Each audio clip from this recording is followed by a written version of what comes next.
Bonjour Caroline Brouet et bonjour à toutes et à tous. Aujourd'hui, pour notre retour sur du vendredi, je vous propose d'écouter ou de réécouter une émission diffusée pour la première fois en mai de cette année, consacrée à la radicalisation des jeunes filles. À la lumière des événements tragiques que la France a connus le 13 novembre, il se peut que leurs témoignages paraissent encore plus choquants que lors de leur première diffusion. Choquant mais nécessaire, peut-être même utile de les écouter cependant.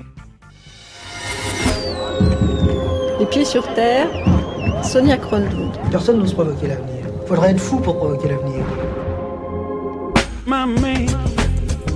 Un des traits communs à un grand nombre de jeunes djihadistes ou apprentis djihadistes auxquels les bons connaisseurs ont pu parler, ceux qui forment le gros des troupes, la chair à canon de l'État islamique, est une incroyable naïveté. Les témoignages se recoupent, les histoires sont identiques. Les jeunes se laissent d'abord embarquer dans un rêve, porté par un idéal. Ils s'engagent aussi par amour, aussi étonnant cela puisse-t-il paraître. Ils sont prêts à mourir pour sauver leurs proches, pour emmener avec eux au paradis 70 âmes de leur connaissance.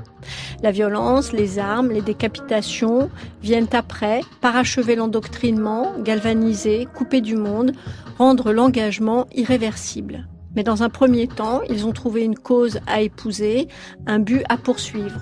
Comme le dit Olivier Roy, le djihad est aujourd'hui la seule idéologie globale disponible sur le marché. Alors le choix est vite fait, il n'y a rien d'autre. Ce qui ne signifie pas qu'il faille sous-estimer le danger qu'ils représentent pour eux-mêmes, leur entourage et surtout le monde entier, comme nous l'avons vu, hélas, cette semaine tragique. Parmi ces endoctrinés, décervelés, petits et grands califes, chefs de guerre et autres psychopathes, les femmes, souvent des jeunes filles, représentent une proportion significative. Elles seront des califettes ou seulement destinées à assurer une descendance aux djihadistes. Selon le ministre de l'Intérieur, Bernard Cazeneuve, en mai de cette année, 457 Français, dont un très grand nombre sont jeunes, étaient présents en Irak et en Syrie. Parmi eux, 137 étaient des femmes, dont 45 des jeunes filles mineures. Les deux jeunes filles que vous entendrez aujourd'hui ne sont pas arrivées jusque-là, mais peu s'en faut. Elles ont été rattrapées in extremis par la justice, par leurs parents, par des amis. Elles ont ensuite été confiées à Dounia Bouzar, qui dans sa structure nommée Centre de prévention des dérives sectaires liées à l'islam, essaie de les remettre dans le bon chemin. C'est un reportage de Leila Djitli dont je vous précise encore qu'il a été enregistré et diffusé pour la première fois en mai 2015. En réalité, on ne sait jamais ce qui se passe, on sait simplement ce qu'on veut qu'il se passe. Et c'est comme ça que les choses arrivent. Quand j'avais 9 ans et demi, j'ai fait une dépression due à mon père qui était tombé dans l'alcool. Et du coup, je me suis dit qu'il faut bien croire en quelque chose. Du coup, à 9 ans et demi, j'ai lu la Bible, la Torah et le Coran. Et le Coran m'a le plus touchée. Du coup, je me suis reconvertie à 10 ans et demi. Donc à 10 ans et demi, je me suis convertie, donc je l'ai fait toute seule dans ma chambre. Devant ma fenêtre, je m'en rappelle. C'est vrai? Ouais, j'étais en train de regarder le choc, j'étais en train de marcher, et puis j'ai décidé de shahad. C'est dire Ashhadu an la ilaha illallah wa ashhadu anna Muhammadan Rasulullah. Il n'y a de Dieu que Dieu et Mohammed est son messager. Et du coup, quand on dit ça, on se convertit. Voilà, je me suis convertie pour la première fois dans ma chambre, et comme j'avais peur que ça soit pas officiel, je me suis reconvertie aussi à la mosquée avec l'imam, mais il y a pas longtemps, c'était en janvier 2013.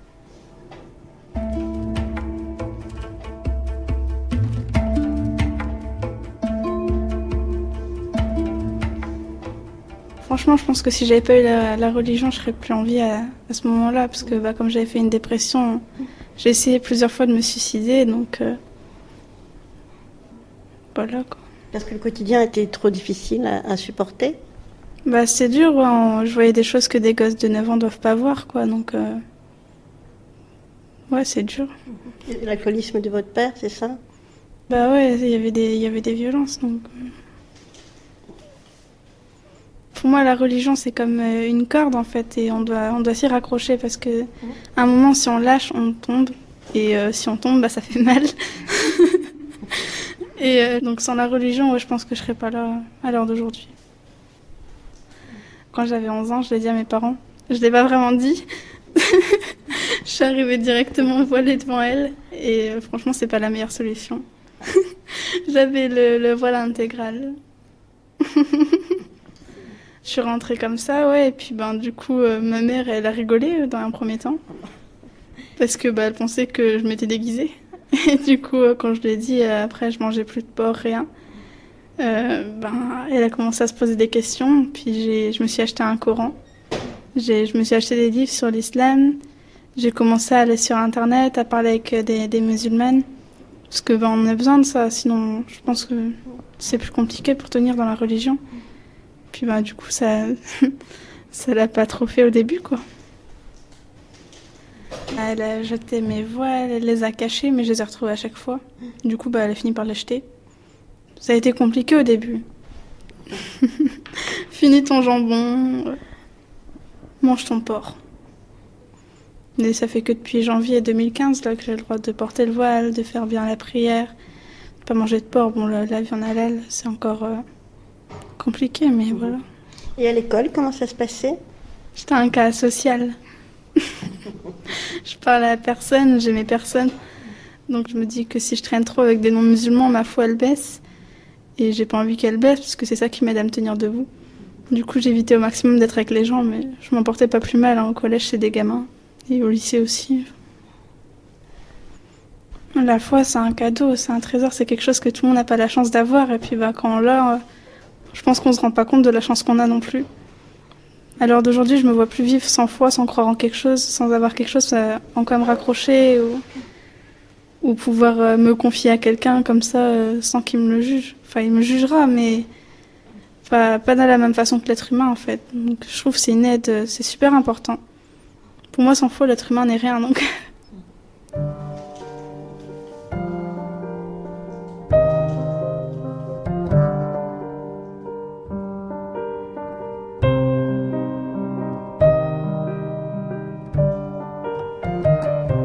Comment s'est passé votre contact avec les radicaux? En fait, je cherchais à me marier. Parce que j'avais envie de construire ma famille, d'être tranquille en appartement, tout. J'avais envie d'avoir mes responsabilités, d'avoir un bébé, d'avoir mon mari, d'être tranquille, de pas me prendre la tête avec les gamineries, genre des gens au collège. Ah ouais, tu sais que Thibaut, il est sorti avec Juliette et tout machin. Ça, c'était comme ça tout le temps. Du coup, j'avais envie de tout plaquer pour pouvoir tout recommencer, quoi, et quelque chose de mieux. Après, j'avais que 13 ans, mais là, je fais pas tout, il y a la maturité aussi. Et du coup, je suis tombée sur un homme qui m'a plu. Il n'y avait pas de photo, on a juste discuté comme ça quelques temps. Par Facebook pour commencer. J'ai vu sur son Facebook qu'il avait mis genre Lyon cherche Lyon pour mariage et pour émigrer après. Et comme c'était ce que j'avais envie, quitter la France et me marier, je me suis dit c'est le gros lot quoi. Du coup on a commencé à discuter et puis on a voulu se marier directement. Et en fait on s'est lâché l'un à l'autre. Et en l'espace de 2 mois il s'est complètement radicalisé, il a complètement changé. Il était passé de j'aime tout le monde à je veux tuer les gens. Je pensais que c'était pour la déconnade parce qu'on aimait bien rigoler et tout. Du coup, quand il m'a dit qu'il voulait partir, moi j'ai pris ça comme une blague, quoi.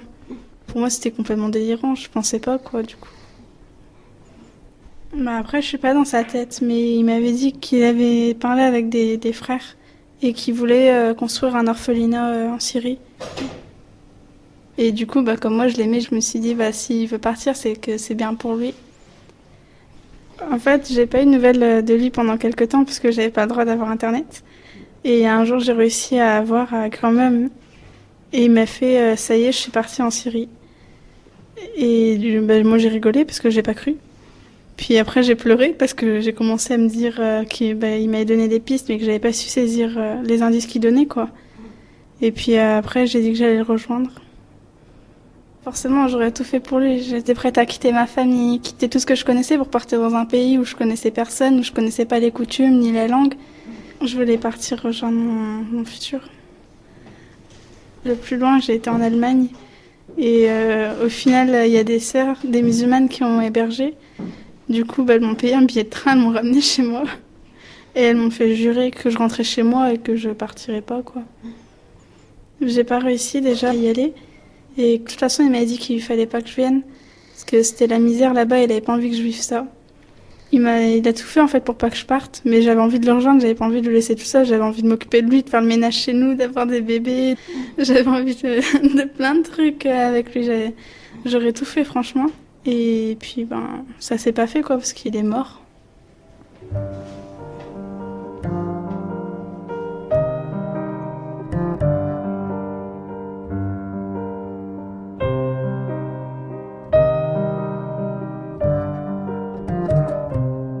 Comment tu as appris le décès de ce garçon avec lequel tu voulais te marier? En fait, sur Twitter, des fois, ils postent des photos des martyrs. Et des fois, ils mettent les noms au-dessus, enfin les prénoms, ou les kunyas, comme on dit, genre Abou, machin. Et j'ai vu sa tête, en fait. Au début, j'étais contente, je me suis dit, il est mort martyr. Franchement, au début, j'étais contente, pendant quelques minutes. Et puis après, je me suis dit que je pourrais plus lui parler, du coup. J'ai fait une dépression et j'ai pas mangé pendant 15 jours, j'ai pas bu.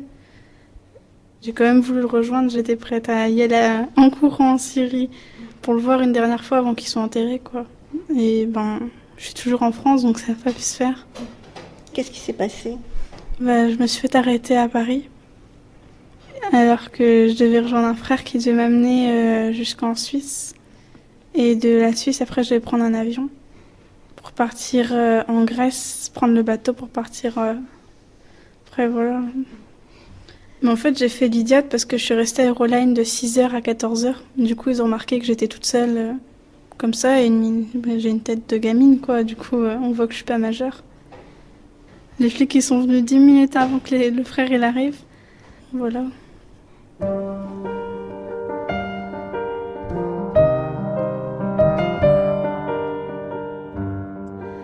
Comment tu expliques que tu es passé d'une pratique de l'islam à la radicalisation? Après, j'ai voulu regarder des vidéos pour me renseigner pour savoir ce qui se passait là-bas. Et je suis tombée sur une des vidéos où ils avaient décapité, c'était passé aux infos, ils avaient décapité plusieurs personnes qui étaient habillées en orange comme à Guantanamo. Et en fait, depuis que j'ai vu la vidéo, j'ai eu des délires un peu psychopathes. Je rêvais tous les jours que je shootais dans leur tête. J'avais des envies de meurtre. À chaque fois que je voyais un avion, je faisais Allahu Akbar et tout. Je me tapais des barres, quoi. Et puis je sortais jamais sans mon couteau ou des choses comme ça. À chaque fois que je voyais quelqu'un de pas musulman, je m'imaginais l'égorger comme ça en pleine rue. Et puis je le foutais avec sa tête. J'étais vraiment partie dans un délire complètement abstrait, on va dire. Et ouais, du coup, j'ai demandé à ma mère de l'aide, quoi, parce que j'avais besoin, je dormais plus. À chaque fois que je dors, je fais des cauchemars, genre j'imagine ma mère se faire décapiter et ma sœur se faire brûler juste devant mes yeux. Du coup, là, je suis obligée d'être sous traitement pour pouvoir dormir, sinon je dors pas. Alors, comment tu es arrivée ici, dans cette cellule de désembrigadement? C'est moi qui ai demandé à ma mère. Elle a contacté Dounia. Et ensuite, je suis arrivée à Paris. Et puis, je viens. C'est que la deuxième fois, donc. Alhamdulillah. Parce que franchement, au début, je vais pas vous mentir, dès que je suis arrivée et que j'ai vu la tête de Dunia, j'ai eu peur. On nous disait que c'était un Satan humain. On m'a dit c'est le numéro 1 sur la liste, qu'il fallait la détester et tout. Du coup, forcément, ils nous disent des choses comme ça. Comme nous, on est de leur côté, on les croit, on se dit ah ouais, c'est pas quelqu'un de bien. Du coup, j'avais peur de ma réaction quand je la verrai, parce que plusieurs fois, j'ai eu envie de la taper et tout. Mais finalement, non, c'est un amour, cette dame. Tu te sens moins seule? Ouais, c'est sûr, on se sent moins seul parce qu'on se dit qu'on est avec des jeunes qui ont vécu la même chose, ou pire, ou qui n'ont pas encore vécu ça, mais qui ont failli. Du coup, on peut s'aider par rapport à nos expériences. À quoi tu rêves maintenant? D'aller en Égypte. Pour faire des études au Caire, pour pouvoir bien comprendre ce que c'est vraiment la religion et être sûr de ne pas retomber dedans et pouvoir, si Dieu le veut, aider après les êtres jeunes qui ont voulu partir. J'ai envie de faire un désendoctrinement parce que je me dis que on ne devrait pas vivre ce qu'on vit là. C'est des choses vraiment traumatisantes. On sait pas, on se contrôle pas en fait. On dit des choses qu'on ne pense pas forcément. Moi, je sais que j'ai menacé le juge à plusieurs reprises. J'ai menacé de faire péter la France. Je fais apologie au terrorisme plusieurs fois. Donc, quand on fait ça, on ne sait pas vraiment ce qu'on dit. On n'est pas conscient. On n'est pas nous-mêmes en fait.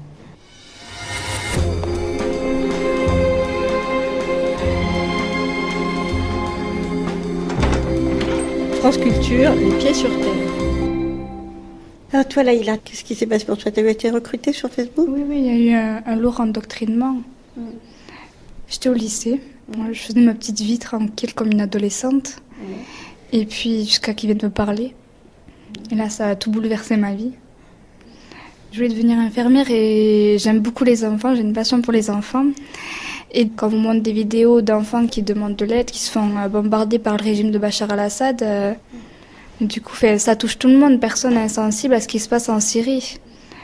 Donc sur Facebook, on s'ajoute, puis c'est venu comme ça en fait. Et ils ont vu que je voulais aider les autres et tout, que j'étais sensible. Donc du coup, ils se sont servis de ça et de mon manque de science en religion pour m'entraîner dans tout ça en fait. Ils m'expliquaient les vidéos quand j'avais du mal à comprendre et tout. Au début, c'était les enfants que Bachar al-Assad gazait en Syrie, les petits Syriens. Et après, c'était sur les viols des femmes et tout. Après, sur les complots. Puis nous montrer des photos où ils allaient au kebab, des photos où ils reconstruisaient des maisons et tout, des vidéos où ils aidaient le peuple, où ils remettaient les bus en place, les pompiers et tout. Et du coup, voilà, ça attire, quoi. Je me suis dit, je me vois bien vivre là-bas. Mariée avec des enfants. Oui, parce qu'on a toujours cette envie de se marier aussi quand on tombe là-dedans. On veut directement se marier, avoir des enfants, être tranquille, vivre sur une terre musulmane et élever mes enfants dans l'islam. Et ça s'est fait rapidement et puis il m'a envoyé vers une personne qui était en Syrie pour répondre à mes questions parce qu'il me disait qu'il fallait partir et tout. Mais j'avais quand même des questions. C'était qu'est-ce qui se passe vraiment là-bas Moi, je suis jeune, je n'étais pas mariée, qu'est-ce qui va m'arriver, quoi? Je vais être où? Choses comme ça, quoi. Parce que j'ai pas d'argent, voilà. Et puis, ils ont très bien répondu à mes questions. Que j'allais être dans une maison avec des sœurs, que mon mari serait au combat, sinon j'aurais mon mari, que j'allais aider les orphelins, que je pourrais avoir même adopté un orphelin, aider les femmes, nana. Je me disais que j'allais aider les autres.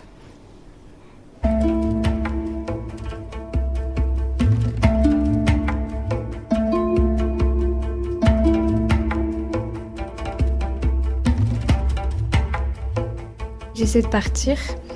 En fait, un matin pour partir à l'école, sans rien dans mon sac en fait, juste des sous. Et parce qu'il m'avait dit que j'aurais tout sur place, il n'y avait pas de souci. Mais j'ai loupé le bus toute seule. Puis mes parents, après, ils ont commencé à avoir des signes de radicalisation et tout, parce que j'étais méchante avec eux, je disais des phrases horribles, mais je m'en rendais pas compte en fait. Comme pour moi, c'était des mécréants et des ignorants, donc du coup, je disais à ma mère qu'elle s'habillait comme... Voilà, elle s'habillait pas comme il fallait et tout, que c'était des mécréants, que les gens comme ça, ils valaient pas la peine et tout. Et du coup, ils ont fait un signalement parce qu'ils ont vu aussi des photos de femmes djihadistes sur mon téléphone et des appels inconnus la nuit. Et du coup, ils ont fait un signalement. Je me suis retrouvée devant la juge des enfants qui m'a commencé à mettre une mesure éducatrice, assistante sociale et tout, et une interdiction de sortie du territoire. Donc du coup, voilà, j'étais bloquée. Et en fait, j'ai arrêté l'école après parce que mes parents, ils avaient peur que je parte. Et puis, je restais dans ma chambre, enfermée, les volets fermés et devant des vidéos. Voilà, regarder les vidéos et les entendre parler par Skype. Je faisais des Skype avec les recruteurs, par téléphone, par Facebook. En fait, c'était constant, quoi. Il n'y avait pas un moment de répit. En fait, ils ne nous laissent pas tranquilles. Ils veulent être sûrs qu'on vienne, quoi. Donc j'avais tout renié, j'avais renié mes amis, ma famille, ma vie d'avant, l'école, la scolarité, tout. Je m'étais coupée du monde. Je voyais que par eux, en fait. Et il n'y avait que eux qui comptaient. Ils sont toujours là quand on se disputait par rapport à l'islam avec mes parents et tout. J'allais vers eux et tout. Et puis la relation qu'il y a entre les sœurs qui se fait, c'est impressionnant, quoi. C'est comme un cocon, on se sent en sécurité. Tout ça par Skype ou Facebook ou téléphone? Oui. Puis en fait, ce passage chez la juge, ils se sont servis de ça pour me faire monter la haine, quoi. Donc du coup... ceux de Syrie. Donc après que je sois passée chez la juge, je voulais combattre. J'explique pas comment je change comme ça. Et je faisais partie de Jabhat al-Nusra et puis après de Daesh. Voilà, du coup des gens de Daesh ont commencé à venir me parler et ils m'ont recruté dans leur groupe à eux. Et du coup voilà, après je voulais combattre auprès de mon mari, enfin de mon futur mari. Parce que toi aussi tu avais un futur mari sur Facebook? Oui, ils m'ont présenté plusieurs. Tous les jours, il y a des sœurs qui viennent te demander si je voulais me marier pour me présenter des frères. Et les frères, ils viennent en masse. Même des fois, ils se disputaient. Non, te marie pas avec lui, marie-toi avec moi. Non, mais c'est vraiment surréaliste, quoi. C'est après, pour pas se faire cramer sur Facebook, on passait par Skype, parce que c'est plus sécurisé. Bon, il y en a qui avaient des photos avec des armes et tout, où ils égorgeaient des hommes. Mais sinon, non, d'abord, c'était un dialogue avant la photo, quoi. Un garçon, il est venu me parler sur Facebook. Puis il m'a dit qu'il voulait se marier et tout. Et puis je lui ai raconté que j'avais raté ma tentative pour venir. Et en fait, il m'a fait passer en Skype où on se voyait. Et puis là, il m'a expliqué comment venir et tout. Et puis ensuite, il m'a dit, voilà, je cherche une femme pour me marier. Quand il m'a demandé de me marier, j'ai accepté. C'est ridicule. Il avait les mêmes envies que moi, quoi. Combattre, il acceptait que je combatte. En dot, il allait me passer une calache. Enfin, moi, c'est tout ce que je rêvais, quoi. Ça peut être absurde, mais quand on est dedans, ben, ça me faisait rêver, en fait. C'est cette vie que je voulais.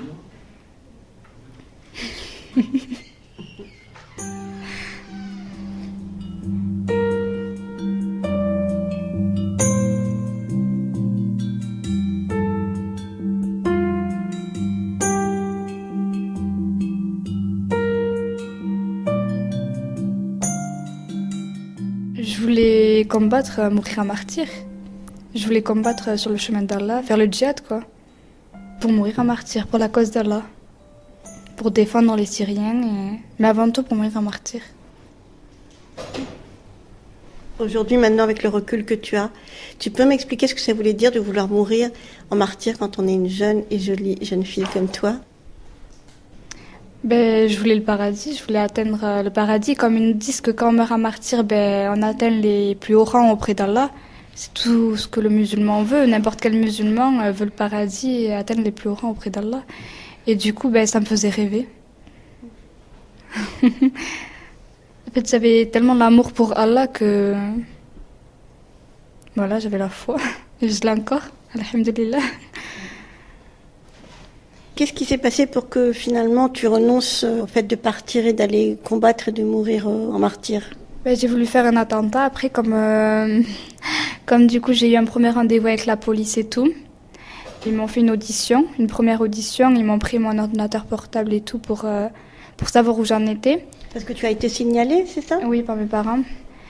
Et comme j'ai une copine aussi qui est partie là-bas, et ils m'ont fait une audition pour en savoir plus.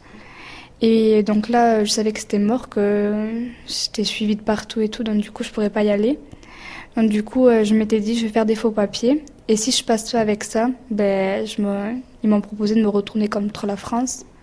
Donc du coup, voilà, j'allais faire un attentat. Puis je me suis fait arrêter et ensuite, de voir mes parents dans l'état que je les avais mis, ben, ça m'a fait quelque chose, ça m'a fait réagir. Puis ensuite, d'entendre les témoignages du CPDSI, ben, ça m'a ouvert les yeux. Et là, aujourd'hui, tu es ici dans ces réunions de désembrigadement. Depuis combien de temps tu viens dans ces réunions, toi? Depuis septembre, après mon arrestation. Oh, ça fait 7-8 mois. Et comment tu te sens aujourd'hui? Très très bien. Je suis entourée par des bonnes personnes. Enfin, quand même, des fois, il y a des doutes encore. Enfin, c'est compliqué, il y a les cauchemars et tout, il y a... Ouais, voilà, il y a des hauts et des bas. C'est pas facile de s'en sortir. Mais petit à petit, on y arrive. C'est sur quoi les doutes?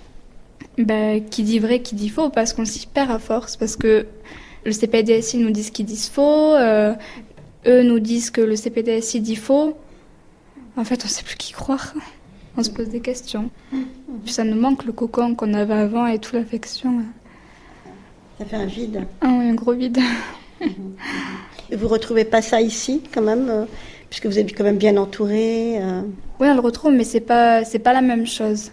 On n'a pas les mêmes dialogues, les mêmes... Vous avez la sensation d'avoir frôlé une catastrophe? Bah ouais, forcément. On a failli partir dans un pays en guerre, on se serait fait violer, peut-être couper la tête, on aurait vu des choses horribles, on voulait aider les gamins, et puis finalement on apprend que c'est les gens avec qui on est qui les tuent, donc... Ouais, c'est chaud, quoi. On tombe de haut, en fait. On tombe de haut et très bas.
Aujourd'hui encore, c'était Les Pieds sur Terre et notre retour sûr du vendredi avec les jeunes filles radicalisées. Un reportage signé Leïla Djitli, réalisé par Emmanuel Geoffroy avec un coup de main de Vincent Abouchar. Merci à Dounia Bouzar, à Leïla et à Samia. Sachez, depuis la première diffusion de ce reportage le 20 mai 2015, que nous avons eu des nouvelles de ces jeunes filles.